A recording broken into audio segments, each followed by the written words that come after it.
시편 144편입니다. 다윗의 시. 나의 반석이신 여호와를 찬송하리로다. 그가 내 손을 가르쳐 싸우게 하시며 내 손가락을 가르쳐 전쟁하게 하시는도다. 여호와는 나의 사랑이시요 나의 요새이시요 나의 산성이시요 나를 건지시는 이시요 나의 방패이시니 내가 그에게 피하였고 그가 내 백성을 내게 복종하게 하셨나이다. 여호와여, 사람이 무엇이기에 주께서 그를 알아주시며 인생이 무엇이기에 그를 생각하시나이까. 사람은 헛것 같고 그의 날은 지나가는 그림자 같으니이다. 여호와여, 주의 하늘을 드리우고 강림하시며 산들에 접촉하사 연기를 내게 하소서. 번개를 번쩍이사 원수들을 흩으시며 주의 화살을 쏘아 그들을 무찌르소서. 위에서부터 주의 손을 펴사 나를 큰 물과 이방인의 손에서 구하여 건지소서. 그들의 입은 거짓을 말하며 그의 오른손은 거짓의 오른손이니이다.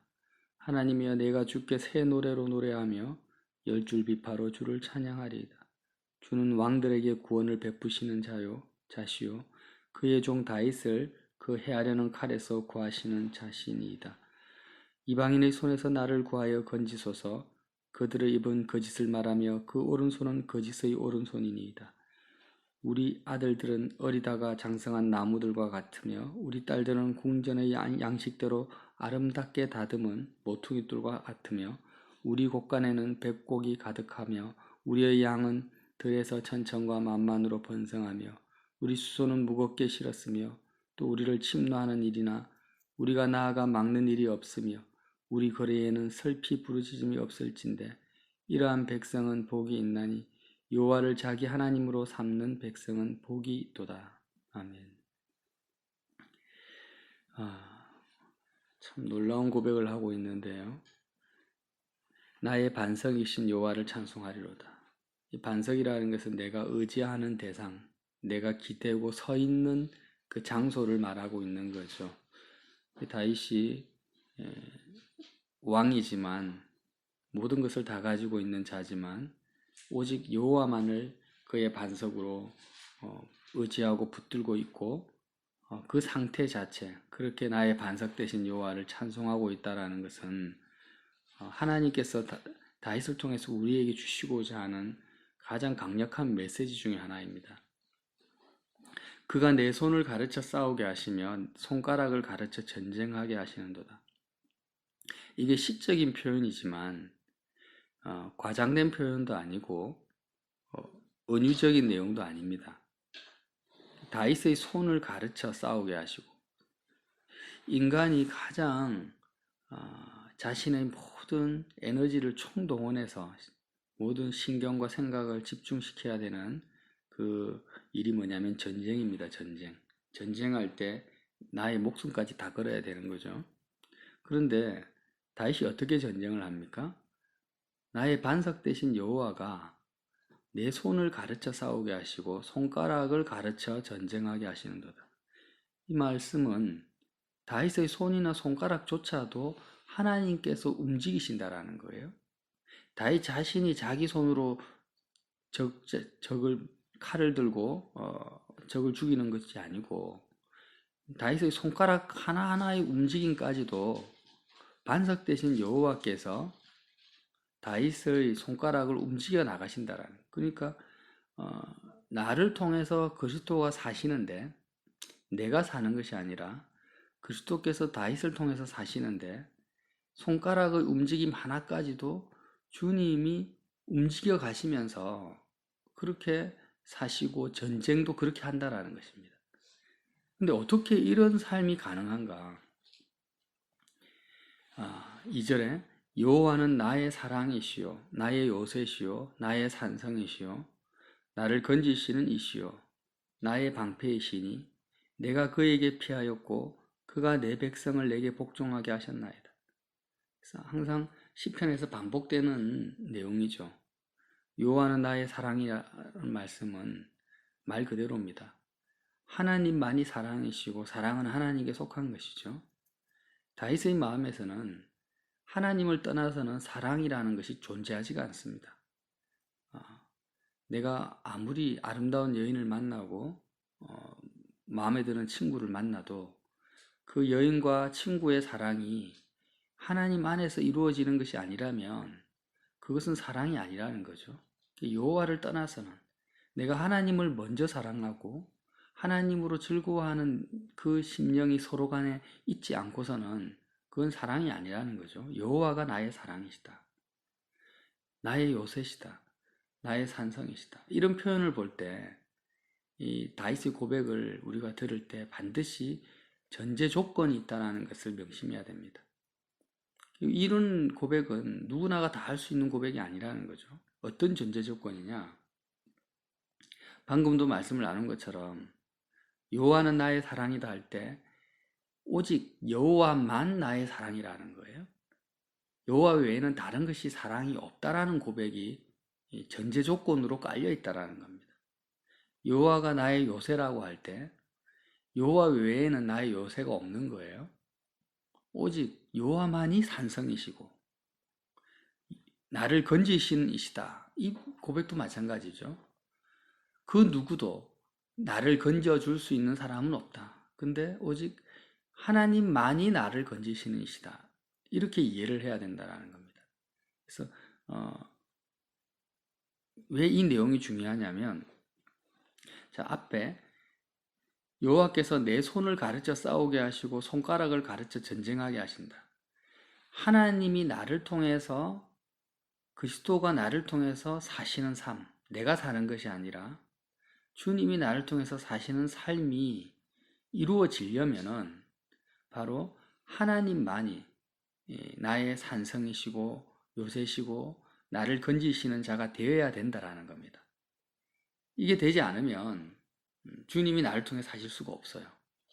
그래서 이런 삶을 다윗은 어떻게 말하냐면 3절에 여호와여 사람이 무엇이기에 주께서 그를 알아주시며 인생이 무엇이기에 그를 생각하시나이까. 사람은 헛것 같고 그 날은 지나가는 그림자 같으니이다.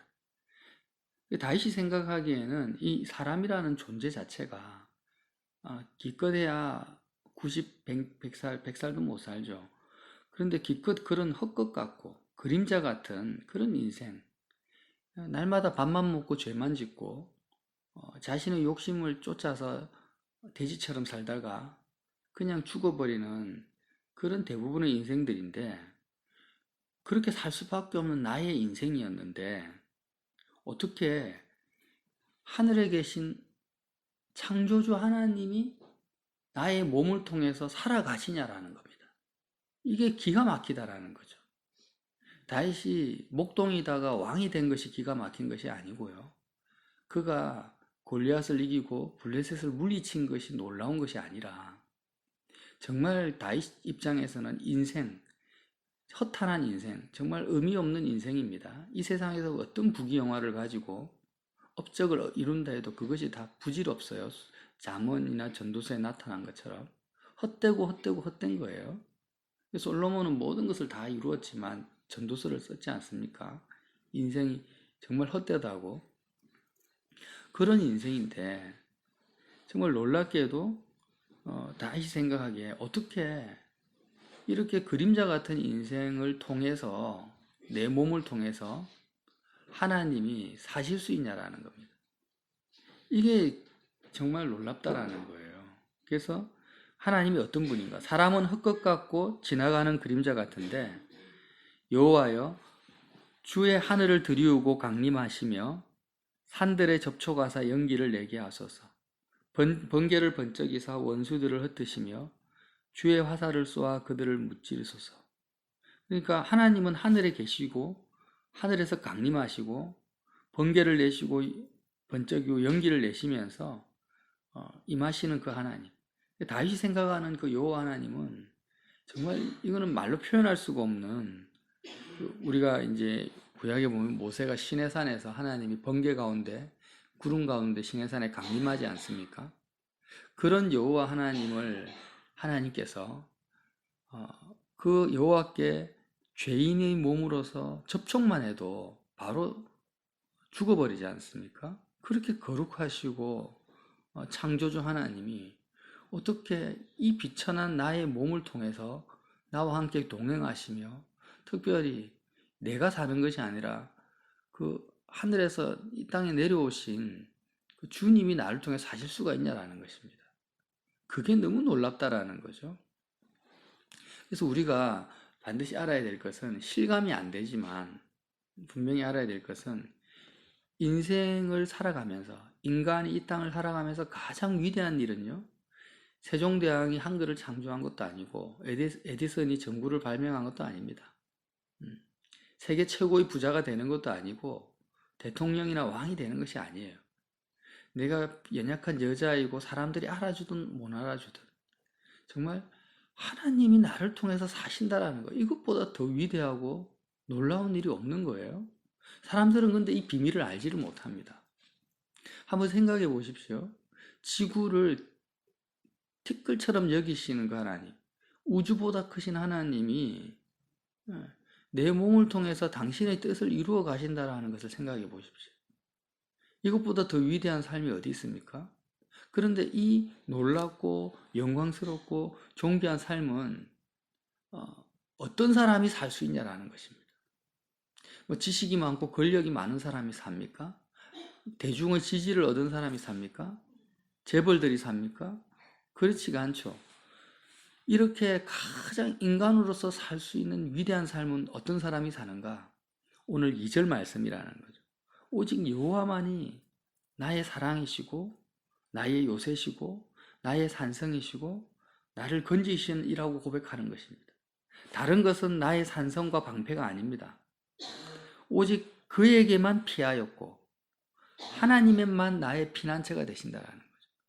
그래서 이제 예수님도 부자 청년이 예수님께 옵니다. 그래서 그 어릴 때부터 모든 것을, 율법을 다 지켰고 하나님을 위해서 다 헌신 충성했고 계명을 다 지켰다고 했을 때 주님이 뭐라고 하십니까? 네가 가지고 있는 재물을 다 팔아 가난한 자에게 주고 나를 따르라 합니다. 그때 부자 청년이 주님을 따르지 못하고 돌아가죠. 그 말씀은 뭐냐면 정말 하나님이 오늘 다윗의 고백처럼 그 청년을 통해서 사시려면, 하나님과 온전한 연합을 이루려면 하나님만을 반석으로 삼아야 된다는, 하나님만을 너의 방패와 산성으로 삼아야 된다는. 그런데 청년의 마음속에는 재물을 의지하고 붙들고 있는 마음이 남아 있었던 거예요. 그래서 주님이 그 청년의 마음을 투시하니까 하나님을 의지하기는 의지하려고 하고 하나님을 방패로 삼으려고 하는데 두 마음이 있는 거예요.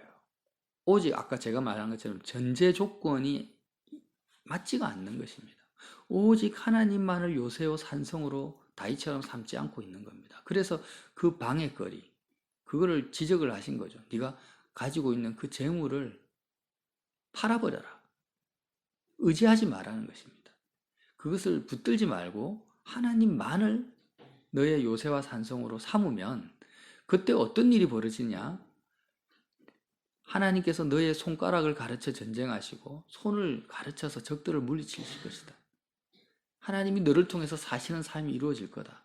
이것이 뭡니까? 영생이라는 거죠. 성경에서 기록된 영생, 예수님이 말씀하시는 영생은요, 죽어서 천국을 가는 것이 아닙니다. 그거는 영생을 누린 자가 당연히 얻는 수순이고요. 성경에서 말하는 영생이 뭐냐면 영원하신 하나님이 나를 통해서 사시는 걸 말하는 겁니다. 그래서 청년이 어떻게 해야 예수님께 영생을 얻습니까? 라고 물어봤을 때 그렇게 답하라는 거죠. 성경에 요한복음 5장 39절에 예수님이 뭐라 하십니까? 너희가 성경에서 영생을 얻는 줄 생각하고 성경을 연구하거니와 이 성경이 곧 내게 대하여 증언하는 것이라. 그러나 너희가 영생을 얻기 위하여 내게 오기를 원하지 아니하는도다. 사람들은 다 영생을 얻고자 합니다. 그런데 정말 영생을 얻고자 예수님께 오지 않습니다. 그 부자 청년처럼. 왜 오지 않습니까?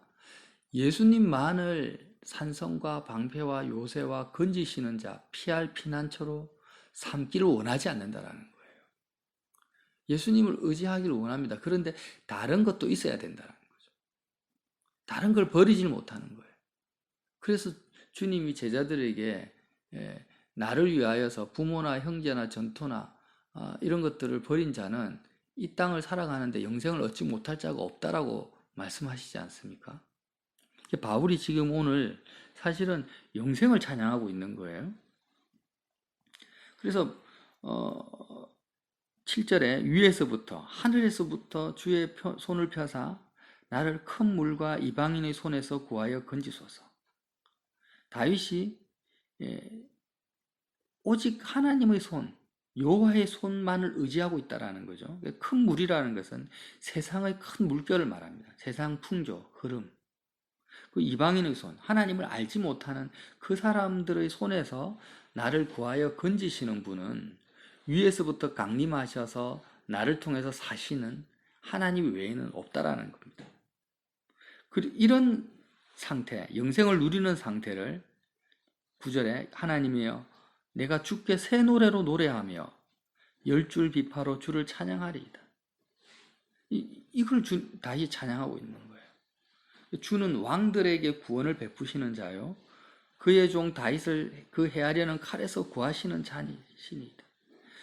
내가 어려움과 대적들의 칼에서 벗어나는 것을 내 말과 병거와 내 힘과 내 지략과 인맥, 사람들을 동원해서 벗어나는 어떤 행위를 하지 않는 거예요.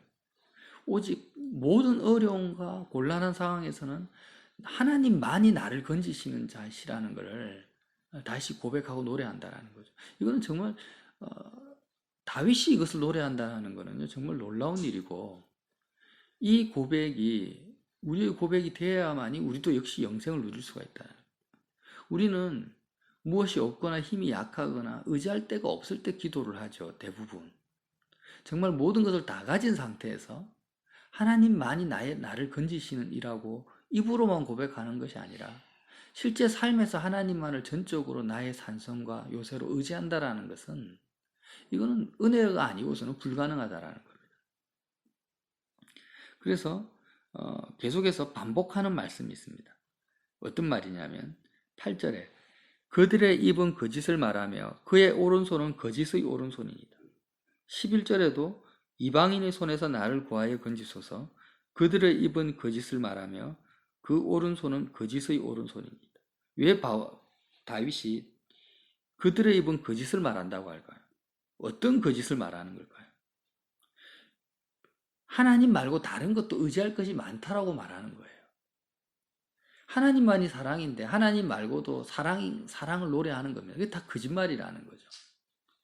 하나님 말고 의지할 것이 많다라는 거예요. 돈을 의지해라. 돈 많으면 네가 안전할 것이다. 주변에 건강을 의지해라. 네가 운동을 해라. 건강하고 신체 건강한 것이 너에게 행복을 줄 것이다. 세상에 하나님 말고 얼마나 많은 거짓말이 있는지 몰라요. 예. 보험회사들도 그러죠. 우리 보험을 드십시오. 이 보험을 들면은 노후가 보장이 될 거라는, 다 거짓말이라는 거예요. 보험 들지 말고 저축하지 말라는 것이 아니라 하나님의 뜻이면은 하나님의 뜻대로 하면 됩니다.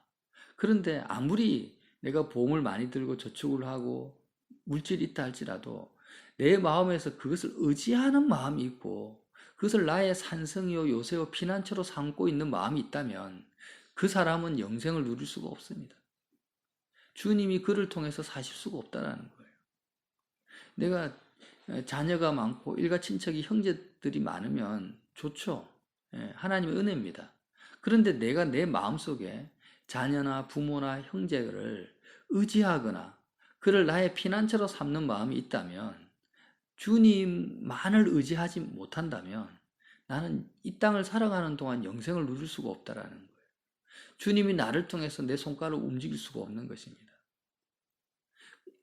인간으로서 누릴 수 있는 가장 큰 영광을 누릴 수가 없다라는 거예요. 그러니까 새 노래로 찬양할 수도 없는 거죠. 날마다 주님을 찬송할 수가 없는 것입니다. 이게 얼마나 작은 일 같지만 큰 일인지 몰라요. 그 부자 청년의 예를 우리가 깊이 묵상해야 됩니다. 제자들을 또 봐야 된다는 거죠. 제자들이 모든 것을 다 버리고 주님만을 피난처로, 주님만을 산성과 요새로 붙잡고 따라간 사람들이 누굽니까? 12제자라는 것입니다. 그들이 딴 것을 한 게 아닙니다. 어떤 어려운 행동을 하거나 인격적으로 다듬어졌거나 성경적인 지식이 있었던 게 아닙니다. 제자들이 한 것은 뭐냐면 다 버리고 주님을 따랐다라는 거예요. 이 다윗의 고백이라는 거죠. 그렇기 때문에 시행착오가 있었고 예수님을 배신하고 도망갔지만 주님께 모든 것을 올인했기 때문에 결국 주님이 그들에게 나타나시고 그들을 통해서 사시는 놀라운 영광을 그가 맛봤다라는 거예요. 이게 영생이라는 거예요. 그렇게 영생을 누릴 때 우리의 입에도 다윗과 같은 찬양과 시편이 새 노래가 쓰여질 수 있다라는 겁니다. 그런데 세상 사람들은 다 거짓말을 하고 있다라는 거죠. 이 직장에 가십시오. 이 든든한 직장이 당신의 요새가 될 겁니다. 이렇게 거짓말을 해요. 이 정치를 하시고 권력을 붙잡고 이 조직, 이 든든한 조직에 가입을 해야 돼요. 우리 가문을 이렇게 세워야 됩니다. 우리 가문이 일으켜지고 든든해져야지 당신이 피난처가 될 수 있습니다. 이런 식으로 이 세상 어떤 것도 요새요 산성에 의지할 대상이 없는데, 신뢰할 대상은 아무것도 없는데, 인생은 헛것 같고 그림자 같은데, 세상의 모든 미디어, 방송, 사상, 철학, 가치관들은요 전부 거짓말하는 거예요. 그래서 다윗이 2번이나 반복적으로 그들의 입은 거짓을 말한다라는 거죠. 하나님 외에 다른 것이 의지할 만하다고, 신뢰할 만하다고 말하는 그들의 입이 거짓이라는 것입니다. 그리고 그 오른손은 거짓의 오른손이다. 오른손이 뭐라고 했습니까? 의지하고 신뢰하고 행하는 것을 말하는 거죠. 그들이 붙잡고 있는 그 행위들 다 거짓말이라는 것입니다. 오직 주만이 왕들에게 구원을 베푸시는 자라는 것이죠. 그리고 12절부터 15절까지 우리의 아들은 어리다가 장성한 나무 같으며 우리의 딸들은 궁정의 양식대로 아름다움에 다듬은 모퉁이돌 같으며 우리 곳간에는 백곡이 가득하며 우리의 양은 양들에서 천천과 만만으로 번성하며 우리의 숫소는 무겁게 실었으며, 숫소가 무겁게 실었다라는 건 이제 그만큼 양식이 많다라는 거죠. 우리를 침노하는 일이나 우리가 나아가 막는 일이 없고 전쟁이 없다라는 거예요. 우리 거리에는 슬피 부르짖음이 없을진데. 이 말이 무슨 말입니까? 변하지 않는, 쇠하지 않는, 빼앗기지 않는 하나님의 나라, 영원한 생명을 누리는 삶을 노래하고 있다라는 거예요. 그러니까 144편 12절에서 15절까지는요 영생을 누리는 백성들의 그 삶을 노래하고 있는 것입니다. 우리라는 말을 쓰고 있죠. 우리 아들, 우리 딸, 우리 곳간, 우리 숫소, 우리 거리. 그러니까 이 우리는 그 예수님이 주기도문에 하늘에 계신 우리 아버지요, 이렇게 그 우리를 말하는 것입니다. 예수님과 하나 된 우리라는 거죠. 자, 하늘 보좌를 버리시고 예수님이 이 땅에 내려오셔서 헛것 같고 그림자 같은 나와 우리가 되신 거예요. 하나가 되셨다라는 거예요. 그 우리를 말하는 거예요. 그래서 우리 아들, 우리 딸, 우리 곳간, 우리 숫소 이렇게 이야기를 할 때 주님과 내가 연합돼서 주님이 나의 손가락을 움직이시고 내 손을 움직이셔서 내가 누리는 이 하나님의 나라, 이 우리입니다. 이걸 새 노래로 노래하겠다라는 거예요. 너무 놀랍지 않습니까? 이러한 백성은 복이 있나니. 예수님과 내가 우리가 된 이러한 백성, 예수님이 나를 통해서 이 땅을 살아가는 이러한 백성은 뭐가 있다고요? 복이 있다라는 거죠. 영생이 있다라는, 영생을 누리는 복이라는 거죠. 여호와를 자기 하나님으로 삼는 백성은 복이 있도다. 성경에 이런 말씀이 반복되죠. 여호와를 자기 하나님으로 삼는 백성. 이 단순한 말이 아닙니다. 여호와를 자기 하나님이다. 하나님을 나의 하나님, 나의 하나님, 나의 하나님, 또 우리 하나님입니다. 근데 나의 하나님으로 여호와를 삼는다라는 것이 어떤 의미겠습니까? 오직 여호와만이 나의 요새요, 나의 산성이요, 나를 건지시는 이고 나의 방패라고 믿는 것이 하나님을 나의 하나님으로 삼는 겁니다. 여호와 외에 다른 산성과 방패와 의지처가 있으면서 하나님을 믿습니다라고 고백하는 것은 하나님이 나의 하나님이 된 상태가 아니라는 겁니다. 그것은 두 마음을 품고, 야고보서에 보면 어떻게 말합니까? 두 마음을 품은 사람은 무엇을 기도하든지 하나님으로부터 얻기를 생각하지도 말고 기대하지도 말라라는 것입니다. 이 두 마음은 하나님 말고 다른 것을 의지하고 있는 상태라는 거죠. 그래서 우리가 항상 기도해야 될 것은 뭐냐면 정말 부자 청년과 같은 상황이 돼서는 안 됩니다. 내 마음의 상태가요. 내가 세상에서 아무것도 가진 것이 없고 버린 사람들로부터 완전 버림받고 정말 무명한 자로 살아도 상관이 없어요. 왜? 인생의 많은 것들을 얻어봤자 그것은 헛것이니까. 솔로몬의 고백과 같이. 뭐가 제일 문제냐면 뭔가를 가지고 성취하는 게 문제가 아니라 내가 지금 마음으로 하나님 말고 거짓의 손에 쏘가서 하나님 말고 다른 것을 붙들고 있고 의지하고 있는 것이 있느냐. 그것이 하나라도 있다면은 그것 때문에 나는 구원을 받지 못하고 영생을 누리지 못한다라는 겁니다. 그래서 예수님이 이걸 제일 안타깝게 생각하십니다. 복음을 전하는 사람들은 이걸 제일 안타까운 거예요. 사람들을 볼 때마다. 주님을 전할 때마다 정말 값없이 사서 먹을 수 있고 누릴 수 있는 게 영생인데 사람들마다 이 거짓에 속는 것입니다. 마귀의 거짓말. 세상 사람들이 거짓말에 속아서 손에 쥐고 있는 것을 놓지를 못합니다. 이거 놓으면 죽을 것 같아요. 이걸 버리면은 인생이 쫄딱 망할 것 같은 거예요. 왜? 여태까지 그것을 의지하고 살아왔으니까. 그것을 나의 피난처요, 나의 산성으로 붙들고 살아왔기 때문에 그것을 손에서 버려버리면은 나는 피난처가 없어지고 요새가 없어지는 걸로 생각합니다. 놓지를 못합니다. 하나님만을 이제 피난처로 삼아야 되는데, 산성으로 붙들어야 되는데, 어떻게 그래서 이걸 죽음의 강을 걷는다라고 표현을 하는 거예요. 요단강을 걷는다. 왜? 사실 그거는 죽는 게 아니에요. 사는 겁니다. 영생을 누리는 건데, 영원한 생명을 누린다. 예수님이 이 땅에 오셔서, 독생자를 보내셔서 그의 이름을 부르는 자, 예수님을 믿는 자는 영생을 주십니다. 요한복음 3장 16절 말씀대로 값없이 주십니다. 아무 대가 없이. 근데 사람들이 왜 영생을 못 누릴까요? 다 쏟고 있으니까요. 정말 하나님만을 피난처로 삼지 못하고 있으니까 이 얼마나 안타까운 현실, 하나님 입장에서 얼마나 안타까울지 한번 상상해 보세요. 생각해 보세요. 나 자신의 모습을 보라는 거죠. 그래서 이 영생을 누리기 위해서는 주님이 나를 통해 사시기 위해서는 십자가 밖에는 답이 없다는 거예요. 십자가는 왜 답이냐? 나는 이미 세상에 대해서 죽었다라고 고백하고 믿는 거기 때문에 답이라는 겁니다. 지금 내가 물질을 의지하고 있고 사람을 의지하고 있고 또 세상의 어떤 조직이나 권력을 나의 피난처로 삼고 있는데 자, 그 상태에서는 하나님만이 산성과 방패가 못 되잖아요. 그러니까 어떻게 하나님만이 산성과 방패가 됩니까? 내가 세상에 대해서 주님과 함께 죽은 자라고 고백하고 믿어버리면 이제는 세상 어떤 것도 나와 상관이 없어져 버리잖아요.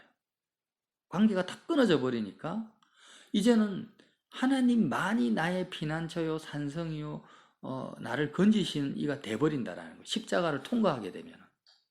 근데 그 믿음, 부자 청년이 자신의 재물을 버리지를 못해요. 자기 의지와 힘으로는.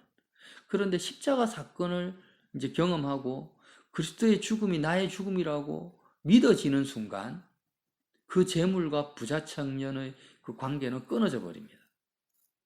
거기서 빠져나와 버린다는 거죠. 이 놀라운 역사가 십자가에서 나타나니까 우리는 끊임없이 십자가를 바라봐라는 것입니다.